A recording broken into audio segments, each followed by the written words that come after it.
Hi guys, it's Lucy. Today I wanted to talk about two books I read. The first one is The Book of Doors by Gareth Brown, and the other one is Sparrow by James Hynes. Both highly engaging, but in very different ways. So we'll start off with Book of Doors. This one would have fit into the last video of library or book themed books, and it would have topped the list. This is much more action packed. I wouldn't call it a thriller, but it's leaning in that territory.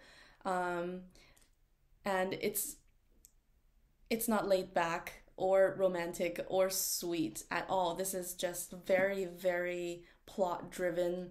There's a decent amount of character development in here as well. The concept itself I find intriguing as well. So you have these magical books, like the Book of Doors, for example, is a magical book that allows the person who holds it um, to walk through any door and basically be transported to whatever the entryway is in their mind. And then but it's actually a whole slew of books, magical books spread out around the world like that. And there are book hunters. And so there's like the Book of Pain, like Book of Health, etc., etc. And there's a whole community around this that is, I want to say, like almost like villains in a way, but we follow the main character who is herself unbeknownst to her, the creator of these books, and it's very interesting. But other than the plot, I feel like this would be the perfect book to start a series with. But it is not a series. This is a standalone novel. But I think there could be sequels. It could be a whole Netflix show around almost each of these books and all these characters and how they are sort of hunting down each other in search for these books. It's very black and white in the characters, so that's almost very easy to. It makes it a more simplistic novel to follow because you have the really evil woman and the really bad guy, and then you have the crew of the good guys. So I really enjoy this for the plot and the idea, and I think it's really well written. Yeah, like this of all the book themed books that I think I mentioned in my last video, I enjoy this the most, and I think I finished it in a day and a half or 2 days. It is a very fast read, highly engrossing. So it is very, I think, heavily marketed even like right now on the bookstore shelves, which again, I don't normally go for newly published, highly marketed types of books, but I picked this up from the library and it doesn't disappoint. So I would highly recommend this if the themes are along the lines of what might interest you. It does start off a little slow, and I read that in some other reviews that people have either really, really loved it or really, really disliked it. And usually the people leaning in the dislike camp had really high expectations for this book because they've heard that they like the book theme, the books, but they thought the pacing was off.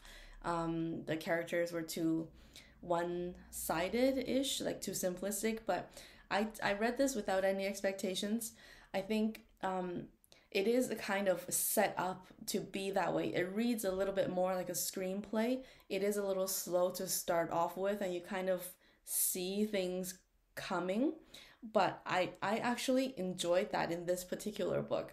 The author himself, I think like he's a public servant in the UK, and he wrote this. I think probably this is his first novel, and it was almost like a love child pet project type of book, and I feel I can feel the specialness of the story, like how well thought out every single little one liner. Like there are some cliffhangers that I feel like I can feel the author chuckling as he wrote those down. Like there are words that are just meant to be part of the book, and it might be a little cliche here and there for some people who are very um I don't know, like that's my feeling. That's what makes this a popular book. And I don't think there's anything wrong with that. Just yeah, just enjoy. I would say just enjoy the story for itself and don't think too much about the details.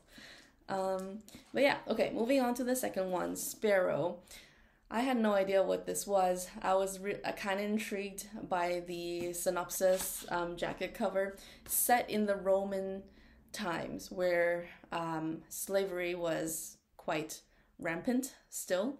And it is entirely fictional, but the content is so explicit. I don't think I would recommend this for like any of my friends, even.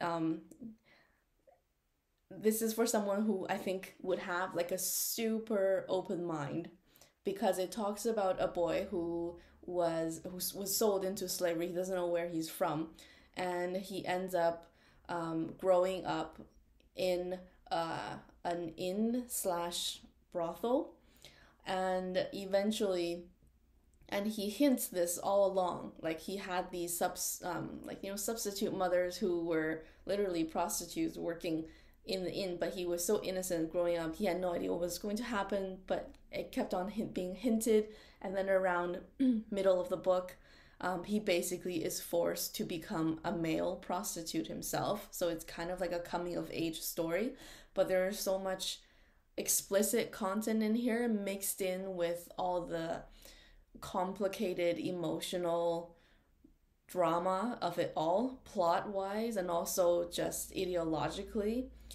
from the point of view of a young boy who is going through this. This must have been a very, very difficult book to write. Like, I can't imagine being able to master this kind of narrative. The only comfort we have from reading this is that the narrator himself is telling this story from, like he's narrating his earlier life, so we know that he grows old to be a very old man, that he was able to survive relatively in a relatively healthy way, because at least he's still able to write and read books. He lives in a library. This is, like when he's a super old man, but the stories that he's recounting is from when he was growing up, and all of this realizations about humans and all the sinful things that we have done or that were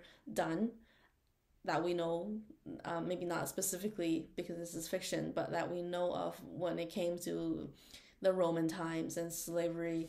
So, there's it's not fantasy, but it's a whole like imagined world in and of its own. So I think it's very well executed, but just based on the content matter, I would say like be very careful if this is something you want to explore, because it could be traumatic for some people. It reminded me a little bit of A Little Life, although that is a modern set in modern times, but there are similar types of traumatic events and also much more sexually explicit as well.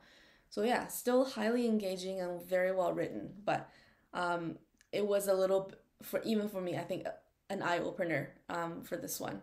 So let me know what you guys think, if you've come across either two of these, or what you're reading right now. I'm always curious about that. And have a good weekend. Bye, guys.